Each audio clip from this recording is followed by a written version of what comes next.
ಮದ್ಯಪಾನ ಅಗ್ರಹಾರದಲ್ಲಿ ಬಂಧಿತನಾಗಿರುವ ನಟ ದರ್ಶನ್ ಅವರನ್ನ ಸ್ನೇಹಿತ ವಿನೋದ್ ಪ್ರಭಾಕರ್ ಭೇಟಿ ಮಾಡಿದ್ದು ಮಾಧ್ಯಮಗಳಿಗೆ ಹೇಳಿಕೆಯನ್ನ ನೀಡಿದ್ದಾರೆ. ಮೊದಲನೇದಾಗಿ ರೇಣುಕಾಸ್ವಾಮಿ ಕುಟುಂಬಕ್ಕೆ ನ್ಯಾಯ ಸಿಗಲಿ, ಅವರಿಗೆ ಈ ದುಃಖ ಭರಿಸುವ ಶಕ್ತಿ ದೇವರು ನೀಡಲಿ. ನಾನು ದರ್ಶನ್ ಅವರನ್ನ ಮೀಟ್ ಮಾಡಿದ್ದು ಕೊನೆಯದಾಗಿ ಒಂದು ಪಾರ್ಟಿಯಲ್ಲಿ. ಅದಾದ ನಂತರ ನ್ಯೂಸ್ ಚಾನೆಲ್ ನೋಡಿದಾಗಲೇ ಘಟನೆ ಬಗ್ಗೆ ಗೊತ್ತಾಗಿತ್ತು.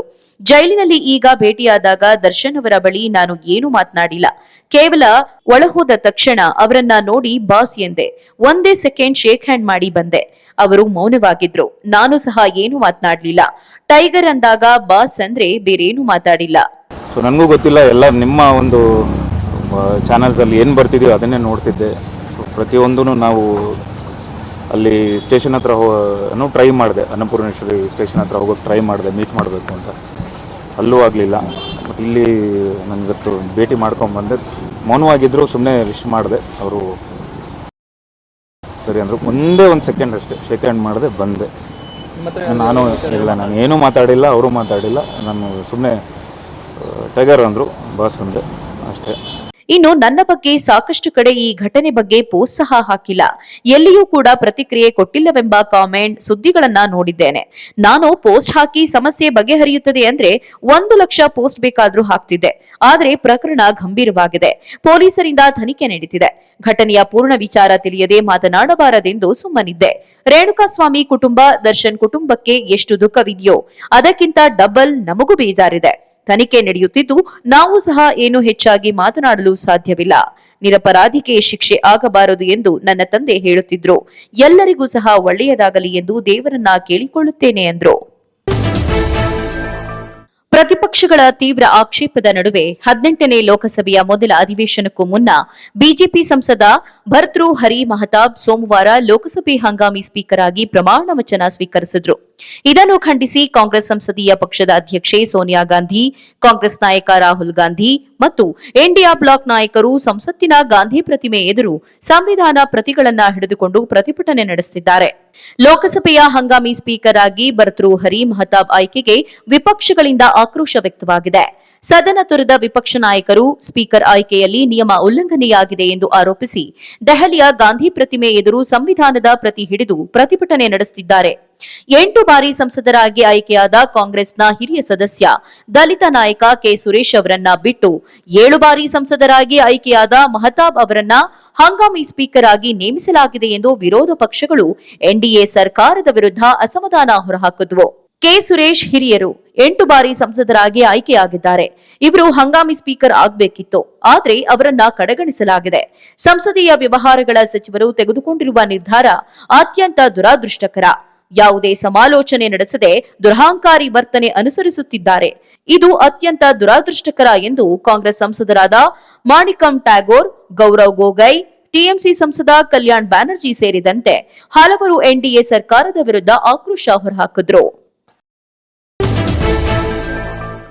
ಇಂದ್ರಜಿತ್ ಲಂಕೇಶ್ ಅವರ ಪುತ್ರ ನಟ ಸಮರ್ಜಿತ್ ಹಾಗೂ ಸಾನ್ಯಾ ಅಯ್ಯರ್ ಅಭಿನಯದ ಗೌರಿ ಚಿತ್ರ ಜುಲೈ ತಿಂಗಳಲ್ಲಿ ರಾಜ್ಯಾದ್ಯಂತ ತೆರೆಗೆ ಬರಲಿದೆ.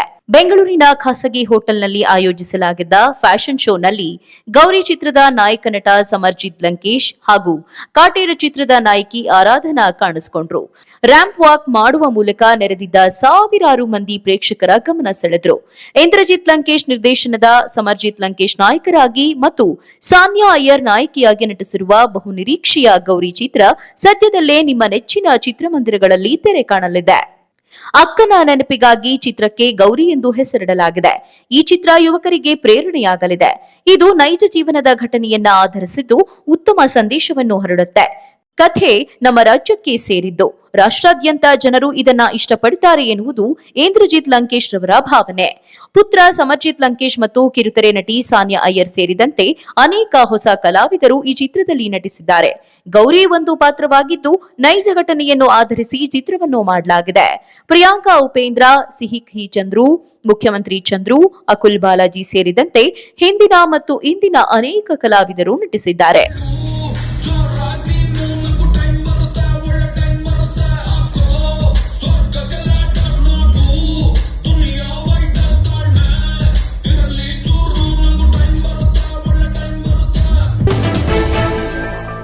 ದೇಶದಲ್ಲಿ ತುರ್ತು ಪರಿಸ್ಥಿತಿ ಹೇರಿ ಅರ್ಧ ಶತಮಾನ ಕಳೆಯುತ್ತಿರುವ ಹಿನ್ನೆಲೆಯಲ್ಲಿ ನಗರದ ಫ್ರೀಡಂ ಪಾರ್ಕ್ನಲ್ಲಿರುವ ಹಳೆ ಸೆಂಟ್ರಲ್ ಜೈಲಿನ ಬ್ಯಾರಕ್ನ ಕಂಬಿಗಳ ಹಿಂದೆ ನಿಂತು ಬಿಜೆಪಿ ನಾಯಕರು ಇಂದು ಪ್ರತಿಭಟನೆ ನಡೆಸಿದ್ದಾರೆ.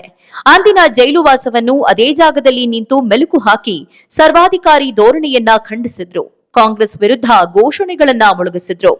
ಅಂದಿನ ಪ್ರಧಾನಿ ಇಂದಿರಾ ಗಾಂಧಿ ಹೇರಿದ್ದ ತುರ್ತು ಪರಿಸ್ಥಿತಿಗೆ ಇಂದು ರಾಹುಲ್ ಗಾಂಧಿ ಕ್ಷಮೆ ಕೇಳಲಿ, ತುರ್ತು ಪರಿಸ್ಥಿತಿಯ ಮೂಲಕ ಸಂವಿಧಾನದ ಅಪಮಾನ ಮಾಡಿರುವುದಕ್ಕೆ ಕ್ಷಮೆ ಕೇಳಬೇಕು ಎಂದು ಒತ್ತಾಯಿಸಿ ಧಿಕ್ಕಾರ ಕೂಗಿದ್ರು. ಇಂದಿರಾ ಗಾಂಧಿ ಬಗ್ಗೆ ದೇಶದ ಕೋರ್ಟ್ಗೆ ಅಪಮಾನ ಮಾಡಿರ್ತಕ್ಕಂಥ ಕಾಂಗ್ರೆಸ್ಗೆ ಸಂವಿಧಾನಕ್ಕೆ ಮಾಡಿರ್ತಕ್ಕಂಥ ಕಾಂಗ್ರೆಸ್ಗೆ ಸಂವಿಧಾನಕ್ಕೆ ಮಾಡಿರುವ ಕಾಂಗ್ರೆಸ್ನ ಅಪಮಾನಕ್ಕೆ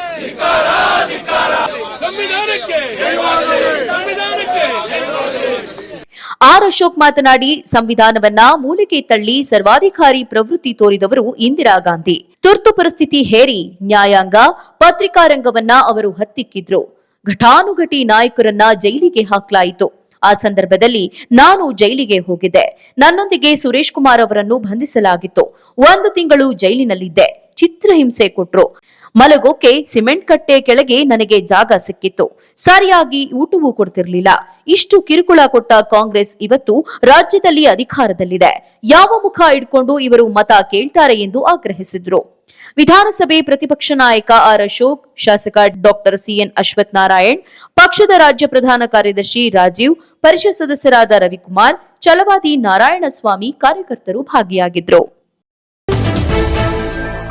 ವೈದ್ಯಕೀಯ ಪ್ರವೇಶ ಪರೀಕ್ಷೆ ಯುಜಿ ಪತ್ರಿಕೆ ಸೋರಿಕೆ ಪ್ರಕರಣದ ತನಿಖೆ ನಡೆಸುತ್ತಿರುವ ಕೇಂದ್ರೀಯ ತನಿಖಾ ದಳ ತಂಡ ಪಾಟ್ನಾಗೆ ಬಂದಿದ್ದು, ಬಿಹಾರ ಪೊಲೀಸ್ ಆರ್ಥಿಕ ಅಪರಾಧಗಳ ಘಟಕ ಕಚೇರಿಯಲ್ಲಿ ಬೀಡು ಬಿಟ್ಟಿದೆ. ಅಕ್ರಮವನ್ನು ಕುರಿತ ದಾಖಲೆಗಳು ಮತ್ತು ಸಂಶೋಧನಾ ವರದಿಗಳನ್ನ ಇಒಯು ಸಿಬಿಐಗೆ ಹಸ್ತಾಂತರಿಸಿದೆ. ಮೇ 5ರಂದು ನಡೆದ ನೀಟ್ ಪರೀಕ್ಷೆಯಲ್ಲಿ ಅಕ್ರಮ ಕೇಳಿಬಂದಿದ್ದು, ಸೂಕ್ತ ತನಿಖೆ ನಡೆಸುವಂತೆ ಒತ್ತಾಯಿಸಿ ವಿದ್ಯಾರ್ಥಿಗಳು ದೇಶದಾದ್ಯಂತ ಪ್ರತಿಭಟನೆ ನಡೆಸಿದ್ರು. ಪಾಟ್ನಾದ ಶಾಸ್ತ್ರಿ ನಗರ ಪೊಲೀಸ್ ಠಾಣೆಯಲ್ಲಿ ಈ ಬಗ್ಗೆ ಪ್ರಕರಣ ದಾಖಲಾಗಿತ್ತು. ಅಕ್ರಮಗಳ ಆರೋಪದ ಕುರಿತ ತನಿಖೆಯನ್ನ ರಾಜ್ಯ ಸರ್ಕಾರ ಮೇ 15ರಂದು ಇಒಯುಗೆ ಹಸ್ತಾಂತರಿಸಿದೆ. ಇದಾದ ಬಳಿಕ ಕೇಂದ್ರ ಸರ್ಕಾರ ಶಿಕ್ಷಣ ಸಚಿವಾಲಯದ ಉಲ್ಲೇಖದ ಮೇರೆಗೆ ತನಿಖೆಯನ್ನ ಸಿಬಿಐಗೆ ವಹಿಸಲಾಗಿದೆ. ಕಳೆದ ತಿಂಗಳು ಕಾರ್ಯಾಚರಣೆ ನಡೆಸಿದ್ದ ಇಒಯು ಪಾಟ್ನಾದ ಮನೆಯೊಂದರಿಂದ ಭಾಗಶಃ ಸುಟ್ಟಿದ್ದ ಪ್ರಶ್ನೆ ಪತ್ರಿಕೆಗಳನ್ನ ವಶಪಡಿಸಿಕೊಂಡಿತ್ತು. 19 ಆರೋಪಿಗಳನ್ನ ಬಂಧಿಸಲಾಗಿತ್ತು. 9 ಮಂದಿ ಪರೀಕ್ಷಾ ಮಾಫಿಯಾ ಹಾಗೂ ಅಭ್ಯರ್ಥಿಗಳ ಪೋಷಕರು ಸೇರಿದ್ದಾರೆ. ಅಭಿಷೇಕ್ ಕುಮಾರ್, ಶಿವಾನಂದ್ ಕುಮಾರ್, ಆಯುಷ್ ರಾಜ್ ಮತ್ತು ಅನುರಾಗ್ ಯಾದವ್ ಇವರು ಅಭ್ಯರ್ಥಿಗಳಾದ್ರೆ ಉಳಿದವರು ಮಾಫಿಯಾ ಹಾಗೂ ಅಭ್ಯರ್ಥಿಗಳ ಪೋಷಕರಾಗಿದ್ದಾರೆ. ಬಂಧಿತರೆಲ್ಲರೂ ಪಾಟ್ನಾದಲ್ಲಿ ನ್ಯಾಯಾಂಗ ಬಂಧನದಲ್ಲಿದ್ದಾರೆ. ಸಿಬಿಐ ತಂಡ ಇಲ್ಲಿನ ನ್ಯಾಯಾಲಯದಿಂದ ಟ್ರಾನ್ಸಿಟ್ ರಿಮಾಂಡ್ ಪಡೆಯುವ ಮೂಲಕ ಅವರನ್ನ ವಿಚಾರಣೆಗೆ ದೆಹಲಿಗೆ ಕರೆದೊಯ್ಯಬಹುದು ಎಂಬ ಮಾಹಿತಿ ಇದೆ. ಕಾಕತಾಳೀಯ ಎಂಬಂತೆ ಇಂದು ಬೆಂಗಳೂರಿನ 42ನೇ ಎಸಿಎಂಎಂ ಜನಪ್ರತಿನಿಧಿಗಳ ವಿಶೇಷ ನ್ಯಾಯಾಲಯ ಕೋರ್ಟ್ನಲ್ಲಿ ಮಾಜಿ ಸಚಿವ ಎಚ್ಡಿ ರೇವಣ್ಣ ಪುತ್ರರ ಅರ್ಜಿ ವಿಚಾರಣೆ ನಡೆದಿದೆ. ಲಿಂಗಕಾಮ ಪ್ರಕರಣದಲ್ಲಿ ನ್ಯಾಯಾಂಗ ಬಂಧನದಲ್ಲಿದ್ದ ಜೆಡಿಎಸ್ ವಿಧಾನ ಪರಿಷತ್ ಸದಸ್ಯ ಸೂರಜ್ ರೇವಣ್ಣನನ್ನ ಕೋರ್ಟ್ 8 ದಿನ ಸಿಐಡಿ ಕಸ್ಟಡಿಗೆ ನೀಡಿದೆ. ಇನ್ನು ಅತ್ಯಾಚಾರ ಪ್ರಕರಣದ ಆರೋಪಿಯಾಗಿರುವ ಪ್ರಜ್ವಲ್ ರೇವಣ್ಣಗೆ ಸಿಐಡಿ ಕಸ್ಟಡಿಯಿಂದ ನ್ಯಾಯಾಂಗ ಬಂಧನ ವಿಧಿಸಲಾಗಿದೆ. 2 ಪ್ರಕರಣಗಳ ಪ್ರತ್ಯೇಕವಾಗಿ ಅರ್ಜಿ ವಿಚಾರಣೆ ನಡೆಸಿದ ನ್ಯಾಯಾಧೀಶ ಕೆಎನ್ ಶಿವಕುಮಾರ್ ಅವರು ಸೂರಜ್ನನ್ನು ಜುಲೈ 1ರವರೆಗೆ ಸಿಐಡಿ ಕಸ್ಟಡಿಗೆ ನೀಡಿ ಆದೇಶ ನೀಡಿದ್ರೆ, ಪ್ರಜ್ವಲ್ಗೆ ಜುಲೈ 8ರವರೆಗೆ ನ್ಯಾಯಾಂಗ ಬಂಧನ ನೀಡಿ ಆದೇಶ ಹೊರಡಿಸಿದ್ರು. ಸಲಿಂಗಕಾಮ ಲೈಂಗಿಕ ದೌರ್ಜನ್ಯ ಪ್ರಕರಣದ ಆರೋಪಿ ಸೂರಜ್ ರೇವಣ್ಣನನ್ನ ವಿಚಾರಣೆಗಾಗಿ 10 ದಿನ ಕಸ್ಟಡಿಗೆ ನೀಡುವಂತೆ ಸಿಐಡಿ ಅಧಿಕಾರಿಗಳು ಮನವಿ ಮಾಡಿದ್ರು. ಆದರೆ ಕೋರ್ಟ್ 10 ದಿನ ಬದಲಾಗಿ 8 ದಿನ ಸಿಐಡಿ ಕಸ್ಟಡಿ ನೀಡಿದೆ. ಅಣ್ಣ ಸೂರಜ್ ರೇವಣ್ಣ ಅರ್ಜಿ ವಿಚಾರಣೆ ಮುಗಿಯುತ್ತಿದ್ದಂತೆ ತಮ್ಮ ಪ್ರಜ್ವಲ್ ರೇವಣ್ಣನನ್ನ ಎಸ್ಐಟಿ ತಂಡ ಕೋರ್ಟ್ಗೆ ಹಾಜರುಪಡಿಸಿದ್ರು. ಅತ್ಯಾಚಾರ ಪ್ರಕರಣ ಸಂಬಂಧ ಪ್ರಜ್ವಲ್ನ ಕಸ್ಟಡಿಗೆ ಪಡೆಯಲಾಗಿತ್ತು. ಕಸ್ಟಡಿ ಇಂದು ಅಂತ್ಯವಾದ ಹಿನ್ನೆಲೆಯಲ್ಲಿ 42 ಎಸಿಎಂಎಂ ಕೋರ್ಟ್ಗೆ ಎಸ್ಐಟಿ ಹಾಜರುಪಡಿಸಿದೆ. ಇನ್ನು ಮತ್ತೊಂದೆಡೆ ಪ್ರಜ್ವಲ್ ರೇವಣ್ಣ ಜಾಮೀನು ಅರ್ಜಿ ವಿಚಾರಣೆ ನಡೆಸಿದ ಕೋರ್ಟ್ ಆದೇಶ ಕಾಯ್ದಿರಿಸಿದೆ. ಜೂನ್ 26ಕ್ಕೆ ಜಾಮೀನು ಅರ್ಜಿ ಸಂಬಂಧ ಆದೇಶ ನೀಡುವ ಸಾಧ್ಯತೆ ಇದೆ. ಹೀಗಾಗಿ ಪ್ರಜ್ವಲ್ ರೇವಣ್ಣಗೆ ಜಾಮೀನು ಸಿಗುತ್ತಾ ಅಥವಾ ಜೈಲೇ ಗತಿನಾ ಎನ್ನುವುದನ್ನ ಕಾದು ನೋಡಬೇಕಾಗಿದೆ. ಪೊಲೀಸ್ ಕಸ್ಟಡಿಯಿಂದ ಪರಾರಿಯಾಗಲು ಯತ್ನಿಸಿದ ಸರಗಳ್ಳತನದ ಆರೋಪಿಯೊಬ್ಬನ ಕಾಲಿಗೆ ಪೊಲೀಸರು ಗುಂಡು ಹಾರಿಸಿರುವ ಘಟನೆ ಮಧುಗಿರಿ ತಾಲೂಕಿನ ಕೋಡಿಗೇನಹಳ್ಳಿ ಪೊಲೀಸ್ ಠಾಣಾ ವ್ಯಾಪ್ತಿಯ ಈಜಿಹಳ್ಳಿ ಕ್ರಾಸ್ನಲ್ಲಿ ನಡೆದಿದೆ. ಮಧುಗಿರಿ ಇನ್ಸ್ಪೆಕ್ಟರ್ ಹನುಮಂತರಾಯಪ್ಪ ಹಾಗೂ ಮಿಡಿಗೇಶಿ ಸಬ್ ಇನ್ಸ್ಪೆಕ್ಟರ್ ಅಮ್ಮನಗಿ ಅವರು ತಮ್ಮ ಸಿಬ್ಬಂದಿಯಾದ ರಮೇಶ್, ಪ್ರಕಾಶ್ ಮತ್ತು ಮುದ್ದುರಾಜ ಅವರೊಂದಿಗೆ ಕುಖ್ಯಾತ ಸರಗಳ್ಳತನದ ಆರೋಪಿ ರಿಜ್ವಾನ್ ಬಿನ್ ಬಾಬಾಜಾನ್ ಹಿಂದೂಪುರ ಎಂಬಾತನನ್ನ ಇಂದು ಬೆಳಗ್ಗೆ ಹೊಸಕೋಟೆಯಲ್ಲಿ ಬಂಧಿಸಿದ್ರು.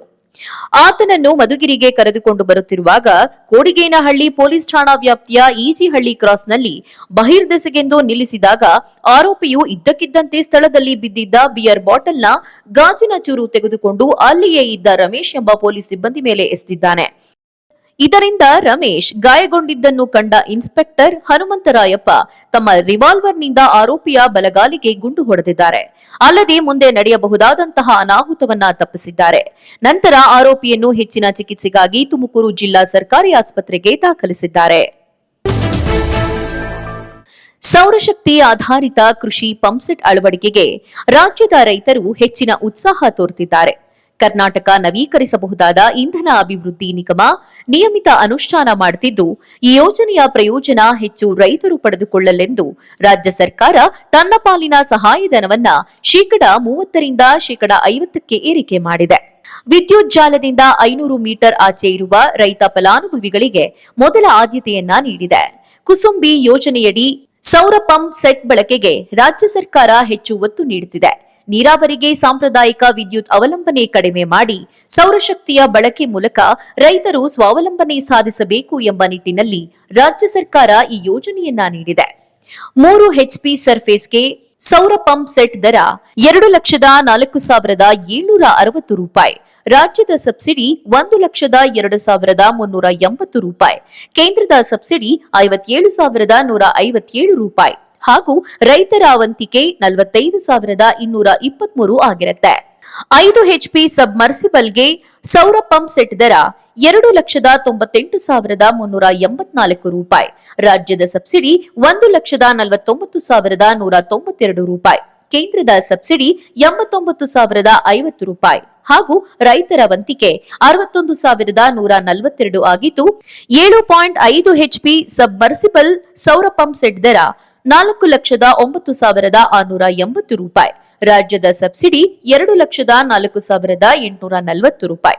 ಕೇಂದ್ರದ ಸಬ್ಸಿಡಿ 1,19,342 ರೂಪಾಯಿ ಹಾಗೂ ರೈತರ ವಂತಿಕೆ 85,498 ರೂಪಾಯಿ ಆಗಲಿದೆ.